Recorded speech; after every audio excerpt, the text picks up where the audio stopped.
नमस्कार, एक बार फिर से आप सभी का स्वागत है। मेरा नाम है शुभम। जैसा कि हम सभी जान रहे हैं, विश्व भर में हमें बहुत से परमाणु हथियार अब ज्यादा सुनने के लिए मिल रहे हैं। वैसे तो हर एक देश ने बना रखे हैं, बट कुछ देश ऐसे हैं जो इसका निर्माण कर रहे हैं और अपोज में यहाँ पर बहुत सा विनाश हमें देखने के लिए मिल रहा है। एग्जाम्पल क्या ही कहूँ, आपको देश विदेश में देखने के लिए मिल ही रहा है। यूएसए, इजराइल और ईरान के मध्य जो युद्ध हो रहा है, यहीं से हमें मिसाइल्स के बारे में बहुत कुछ जानने के लिए मिलता है। बहुत सी ऐसी कंट्रीज है जिनके पास अपने न्यूक्लियर पावर्स वेपन्स हैं। देखिए, सबसे पहली बात है कि अगर न्यूक्लियर पावर वेपन्स की बात हम करते हैं तो इसे युद्ध रोकने के लिए बनाया जाता है, ना कि युद्ध शुरू करने के लिए। ये बात हमें सबसे पहले ध्यान में रखनी है। इसी के साथ अगर हम यहाँ पे समझने का प्रयास करते हैं कि थोड़े दिन पहले यूएसए ने मिनटमैन 3 का सफलतापूर्वक परीक्षण भी करा है ईरान को डराने के लिए। हम सभी जानते हैं वर्ल्ड वॉर 1 और वर्ल्ड वॉर 2 के समय पर जिस प्रकार अटैक हुए थे, बेसिकली हिरोशिमा नागासाकी पर, जिसकी रेडिएशन आज भी उन लोगों के अंदर मतलब जेनेटिक तौर पर चली गई है। आज भी लोग अपंग, शरीर से परेशान जन्म लेते हैं। इसी के साथ अगर हम बात करें, भारत के पास क्या अपना न्यूक्लियर वेपन है एयर से वार करने वाला? क्योंकि मिसाइलें हैं, अलग अलग तरीके से लॉन्च करी जाती हैं। हाँ, भारत के पास भी है, बट भारत की रेंज इतनी है नहीं। भारत की एशिया तक की ही रेंज है, चाइना वगैरह तक वो जा सकती है। अग्नि 5 आपने सुना होगा। इसी के साथ हम लोगों ने कल जाना था, जो आप लोगों का ब्लू स्पैरो है, वो एक मिसाइल है जो कि इजराइल की है। इजराइल के पास अपना एयर डिफेंस बहुत ज्यादा स्ट्रांग है, पर अगर यही चीजें चलती रही तो पृथ्वी का विनाश जो है वो जल्द हो जाएगा। क्योंकि सेकेंड्स के अंदर अगर सभी देश अपने न्यूक्लियर वेपन्स का इस्तेमाल करने लगे युद्ध के रूप में, कि अगर कंडीशन बहुत ज्यादा खराब होती है तो सेकेंड में जो है वो धरती खत्म हो जाएगी। अभी ईरान पर अटैक क्यों हो रहा है, हम ये सभी जानते हैं कि ईरान के पास अपने न्यूक्लियर वेपन्स नहीं है, वो बना रहा है, उसको अपोज कर रहे हैं, है ना। तो अपोज करना इज लाइक कि तुम शक्तिशाली नहीं बन सकते हो, हमारा ही दबदबा रहेगा, जो इजराइल और यूएसए के मध्य देखने के लिए मिल रहा है। बेसिकली गल्फ नेशन के अंदर आपको ईरान जो है वो अभी वार तो कर रहा है, पर कहीं ना कहीं खतरा भी। अभी आपने देखा था कल परसों के दिन यहाँ पर इसराइल ने फिर अटैक करा है ड्रोन्स के मध्य, रिफाइनरी को उड़ा दिया है। यहाँ पे जहाँ ऑयल रिजर्व होता है, आसमान से काली बारिश जो है वो आ रही है। तो बहुत से कारण है गाइस, ठीक है। तो अब जैसे अगर हम बात करें, यहाँ पर आप लोगों को सभी पावरफुल कंट्रीज के लीडर्स देखने के लिए मिल रहे हैं। नॉर्थ कोरिया हो गया, रशिया हो गया, यूएसए हो गया, वही हम बात करें चाइना हो गया, ये अपना इंडिया। तो हम सबके पास न्यूक्लियर वेपन्स है। कौन कौन से न्यूक्लियर वेपन्स हमारे पास है, क्या क्या उसकी क्षमताएं, किस किस नाम से वो जाने जाते हैं, इस चीज को जानना बहुत ज्यादा जरूरी है। क्योंकि हम जो चीजों को भी समझ रहे हैं, देख रहे हैं अपने आसपास, उनके बारे में अगर हमारे पास नॉलेज होगी तो हम, हाँ, अगर सामने वाला भी हमसे सवाल करता है तो हाँ, हमारे में हिम्मत रहेगी कि हम कुछ ना कुछ उसकी डिबेट में भाग ले पाए, कुछ ना कुछ उसे समझा पाए, कुछ ना कुछ उससे भी समझ पाए। तो आइए शुरू करते हैं अपनी क्लास को, यानी कि इस टॉपिक को। मेरा नाम है शुभम, एक बार फिर से आइए देखिए। अगर हम बात करते हैं, बहुत सारे प्रकार की मिसाइल्स जो हमें देखने के लिए मिलती है, जो कि शिप्स, आईएनएस वगैरह से भी लॉन्च करी जाती है, जो air basically mobile system, truck वगैरह से, ट्रेन वगैरह से भी लॉन्च की जाती है। कुछ बंकर के अंदर जाकर क्या करती है, विनाश करती है। जैसे कि आपको पता है खैमेनी के साथ में जो है वह करा गया है, जो कि स्पैरो, ब्लू स्पैरो नाम की मिसाइल थी, जो इजराइल की थी। इजराइल के पास अपना एयर डिफेंस बहुत ज्यादा स्ट्रॉन्ग है, इस बात को हम सभी नहीं कर मतलब मना नहीं कर सकते कि उसके पास एयर डिफेंस उसका कम है। साल 2024 में भी उसने अपना भी लेजर से वार करने वाला एयर डिफेंस सिस्टम बनाया था, जो कि हम सभी जानते हैं कि कोई भी ड्रोन आ रहा है, कोई भी चॉपर आ रहा है, कुछ भी एयरक्राफ्ट आ रहा है, कुछ भी मिसाइल हवा से हवा में ध्वस्त कर दिया जाएगा, ठीक है। तो देखिए, अगर हम बात करें दुनिया की सबसे खतरनाक मिसाइलों के बारे में, आज हम इस सेशन को लगा रहे हैं, जो कि इतनी विनाशकारी है, इतनी विनाशकारी क्षमता है, उनकी रेंज इतनी ज्यादा तगड़ी है कि वैश्विक शक्ति का विश्लेषण कर सकती है, ठीक है। मतलब इतनी विनाशकारी, इससे होगा क्या, इससे सब कुछ खत्म हो जाएगा, पृथ्वी ही खत्म हो जाएगी, ठीक है। जो आज हम मस्त जी रहे हैं वो शायद से ना जी पाए। अच्छा, जैसे कि हम सभी अगर इसको टॉपिक को स्टार्ट करते तो आपको पता है हिरोशिमा पर जो अटैक हुआ था, उसकी तस्वीरें आपको यहाँ देखने के लिए मिल रही है। और इतना खतरनाक अटैक था कि जो इसकी क्षमता थी वो 20 गुना ज्यादा थी, है ना। तो अब आपको यहाँ पे क्या समझ में आता है, चीजें ये समझ में आती है कि 15 से 20 किलो टन की क्षमता का हिरोशिमा बम जो है वो आप लोगों को देखने के लिए मिला था। विनाश का पैमाना आज तक लोग इसको भूले नहीं है। हम हिरोशिमा और नागासाकी डे भी जो है वो भी समझते हैं और ऑब्जर्व करते हैं कि ऐसा वापस से विश्व के अंदर ना जो वर्ल्ड वॉर फर्स्ट और वर्ल्ड वॉर सेकंड के समय पर इन वेपन्स का इस्तेमाल जो है वह किया गया था। उसके बाद में ही हम सारी चीजों को अच्छे से और जान पाते हैं। तो आधुनिक ICBM 750 किलो टन, 50 से 70 गुना अधिक शक्तिशाली है कहीं से। ठीक है, एक आधुनिक मिसाइल 15 से 20 बड़े शहरों को एक झटके में उड़ा सकती है। दशकों तक खतरनाक रेडिएशन और विकलांगता का खतरा जो है वो बना रहता है, जैसे कि आपको जापान में देखने के लिए मिलता है जब USA द्वारा अटैक किया गया था। आज भी लोग अपंग पैदा हो रहे हैं, आज भी लोग परेशान हैं। आप कह लो कि उनकी जीन्स के अंदर, उनकी बॉडी के अंदर एक ऐसी रेडिएशन चली गई है कि जो उनकी आने वाली पीढ़ियां हैं वो अब तक सफर कर रही हैं। ठीक है, अच्छा एक सेकंड। रूस के अगर हम बात करें, रूस के पास कौन सा हथियार है, तो रूस के पास आप लोगों का डूम्स डे हथियार है। अगर हम बात करें रूस के पास, और डूम्स की बात जब हम करते हैं तो doomsday missile, doomsday airplane आप लोगों को देखने के लिए जो है वह मिलते ही मिलते हैं। ठीक, अब अगर हम रेंज की बात करें 18,000 किलोमीटर तक की इसकी रेंज है। वही पेलोड क्षमता की कितना आप लोगों का लोड लेके चल सकता है, 750 किलो टन का, रेडार की पकड़ से भी बाहर है। अब जो चीजें रेडार की पकड़ से बाहर हो जाती है उसकी समझ में आप लोगों को चीजें आती भी है कि भाई कहीं ना कहीं कैसी है ये, कहीं ना कहीं आप लोगों की इतनी विनाशकारी है कि रेडार भी इसको कैच नहीं कर पाता, क्योंकि कुछ तरीके इनके ऐसे हैं कि उस रेडार की रेंज से अबव ये चलती है। ठीक है, अच्छा इसके बाद अगर हम बात करें, दुनिया के किसी भी कोने पर मार करने में सक्षम है। नाटो के लिए सबसे बड़ा खतरा यही है। रशिया सबसे स्ट्रॉन्गेस्ट वेपन अपने पास रखता है, इसका नाम है R-36M। इसे शैतान 1 के नाम से भी जाना जाता है। रेंज इसकी 16,000 किलोमीटर की है और इसकी गति 7 किलोमीटर प्रति सेकंड की है।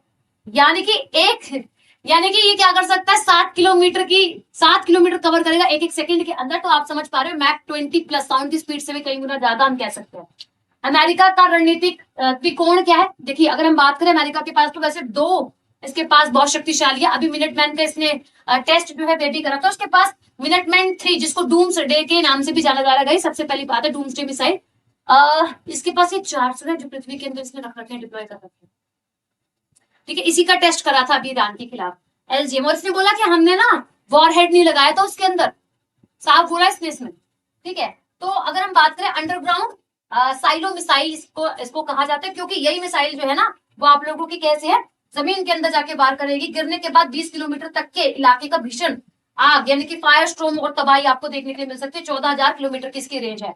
वही अगर हम बात करें ट्रीडेंट, इसकी सेकंड एक और मिसाइल है USA की, जो कि पनडुब्बी से वार करती है, यानी कि अंडर वाटर वार करती है। 12,000 किलोमीटर की इसकी क्षमता है, मतलब रेंज है, इतना ये ट्रेवल कर सकती है। भाई अगर बात करें उद्देश्य, दुश्मन देशों के सैन्य अड्डों और हथियारों को बेसिकली सटीक रूप से नष्ट कर सकती है, ऐसा ही है। इसके बाद चीन की वैश्विक पहुंच की बात करें, चीन के पास आप लोगों के 2 डिफेंस है, जो कि रोड के साथ साइलो भी है और रेलवे, यानी कि 3 तरीके से ये वार जो है वो कर सकता है। DF-41 और जिसे आप लोग क्या कह रहे हो भाई, जिसे आप लोग डोंग फेंग के नाम से भी जो है वह भी जान रहे हो। भाई अगर हम बात करें JL-3BC की है, और अगर बात रखी जाए रेंज DF-41 को लेकर, तो 12,000 से लेकर 15,000 किलोमीटर की इसकी रेंज है। विनाश कर सकती है, हवा में दिशा बदलने में सक्षम है, यानी कि क्या करेगी, बिल्कुल दिशा बदल सकती है। इसके अंदर नेविगेबल सिस्टम आप लोगों को देखने के लिए जो है वहां मिलते हैं। अच्छा, सड़क, साइलो और अनोखे रेलवे प्लेटफॉर्म से इसे लॉन्च किया जा सकता है, मतलब ये इतने केपेबल है कि इसको आप कहीं से भी लॉन्च कर लो। उसी के साथ अगर हम बात करें JL-3, तो 9,000 से लेकर 12,000 तक की इसकी रेंज है। 300 किलो टन पनडुब्बी से इसे लॉन्च किया जा सकता है गाइस, यानी कि वाटर से, पानी से इसे लॉन्च करोगे। वही उत्तर कोरिया की बात करें तो मॉन्स्टर मिसाइल है, ये साल 2024 में इसका परीक्षण जो है वो किया गया है। ठीक है, उत्तर कोरिया का, इसको कहा जाता है आप लोगों का हासवांग या फिर हॉनसोंग। ठीक है, इसकी रेंज की बात करें 17, तो इसकी रेंज है 15,000 किलोमीटर, पूरे अमेरिका को कवर कर सकती है। आकार 2 मंजिला इमारत जितना का है, यानी कि 2 मंजिला इमारत जितनी तो ये लंबी है। उसके बाद अगर हम बात करें क्षमता, एक साथ कई शहरों पर अलग अलग परमाणु बम गिराने में क्षमता रखता है। 200 से लेकर 300 किलोमीटर पेलोड। तो अमेरिका को इससे बहुत ज्यादा खतरा है। अमेरिका जाके हाथ भी जोड़ता है नॉर्थ कोरिया के, कई बार आपने देखा भी होगा न्यूज के अंदर। अच्छा, भारतीय की अगर हम बात करें आप लोगों से, शस्त्रागार लंबी दूरी की बैलिस्टिक मिसाइल जो है वो अग्नि-5 है।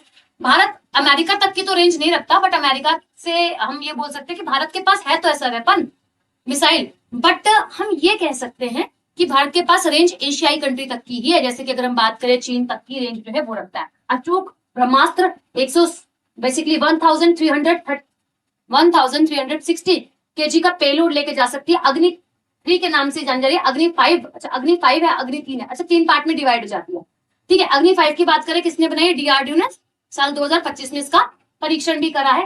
रेंज 500 से लेकर 5000 से लेकर 8000, या फिर आप कह सकते हैं 5.5 से लेकर 8000 किलोमीटर तक की रेंज है। 1360 किलोग्राम परमाणु जो वॉरहेड है उसका है, यानी कि वॉरहेड आगे वाली चीज होती है निशाना दागने वाली जो अटैक करती है बेसिकली, क्योंकि ये मिसाइलें खुल जाती है, ठीक है। पूरे चीन, एशिया और यूरोप के कई हिस्सों में मार करने में सक्षम है।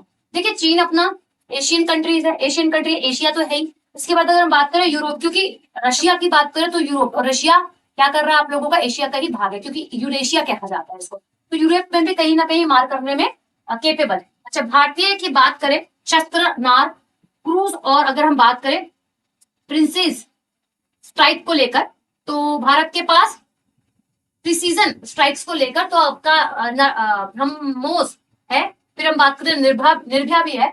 तो ब्रह्मोस की बात करें 2.8 से ज्यादा मैक के सुपरसोनिक क्रूज मिसाइल है, लॉन्चर कर सकते हैं। हवा, जमीन, समुद्र, पनडुब्बी से दागी जा सकने वाली मल्टी प्लेटफॉर्म मिसाइल है। कौन सी? ब्रह्मोस। निर्भया की बात करें वहीं पर सबसे सुपरसोनिक मिसाइल बोलेंगे हम इसको। और इसी के साथ साथ रेडार से बचने के लिए पेड़ों की ऊंचाई पर उड़ान भरने में माहिर है, ठीक है। मध्य पूर्व का अगर हम बात करते हैं इसराइल को लेकर, तो इसके पास आप लोगों को जेरिको 3 है। इसराइल आपको पता ही काफी ज्यादा एयर डिफेंस को लेकर पावरफुल है। वही अगर हम बात करें रेंज है इसकी 4800 से लेकर 6500 किमी की, यानी कि किलोमीटर की। वही अगर हम बात करें इसराइल का सबसे गुप्त और शक्तिशाली अंतिम विकल्प इसके पास यही है, ठीक है। अल्टीमेट न्यूक्लियर बोल सकते हैं हम इसको पावर। इसी के साथ क्षमता है अस्थिर क्षेत्र में दुश्मन के को दूर रखने के लिए बनाई गई आप लोगों की एक मिसाइल है ICBM, है ना, इंटरकॉन्टिनेंटल बैलिस्टिक मिसाइल प्रणाली पर काम करती है, ठीक है। इसी के साथ अगर हम ईरान की बात करें तो ईरान आप लोगों का क्या है? सेजिल लेकर चल रहा है। और अगर हम बात करें काइबर 20 के पास में जो है वो आपको देखने के लिए मिलती है। 2000 किलोमीटर की इसकी रेंज है। ठोस ईंधन पर ये चलती है, सॉलिड फ्यूल पर। इसमें कई लॉन्च करने की, मतलब इसमें कई तरीके से आप इसको लॉन्च कर सकते हो, बट अगर हम बात करें बहुत कम समय में लगता है इसको लॉन्च करने में। वही अगर हम बात करें आप लोगों से रैपिड स्ट्राइक के लिए जानी जाती है। यूरोप में अगर हम बात करें आप लोगों से, फ्रांस के पास में जो मिसाइल है वो आप लोगों की कैसी है भाई? M51 है। 10,000 रेंज की इसकी बेसिकली किलोमीटर की रेंज है। केवल पनडुब्बी से इसको वार कर सकते हैं अंडर वाटर। MK45 का अपग्रेड वर्जन इसको आप लोग कह सकते हो। गहरे समुद्र में छिपकर काम करने वाला एक अचूक और शांत क्या है भाई? मिसाइल है। इसी के साथ साथ बात करें 15 किलोमीटर के इलाकों को पूरी तरीके से तबाह ये कर सकती है। वैश्विक खतरा क्यों है? देखिए अगर हम बात करें आप लोगों से हर एक कंट्री के पास अपनी अपनी मिसाइल है ना। जब हम बात करें DF-41 की, मिनटमैन 3 की बात करें, वही हम बात करें S-28 सम्राट की, ठीक है। वही हम बात करें JL-3 की, अग्नि 4 की, जेरिको की, ये सब ना गाइस, सबसे पहली बात है इनकी रेंज यहाँ पे बताई हुई है, मैंने आपको बता दी है, समझा दी है।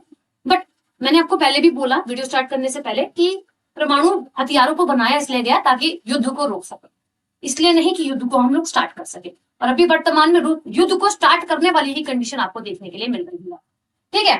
तो ये सारी चीजें आपको देखने के लिए मिल रही है। हमले के तरीके कैसे कैसे हो सकते हैं?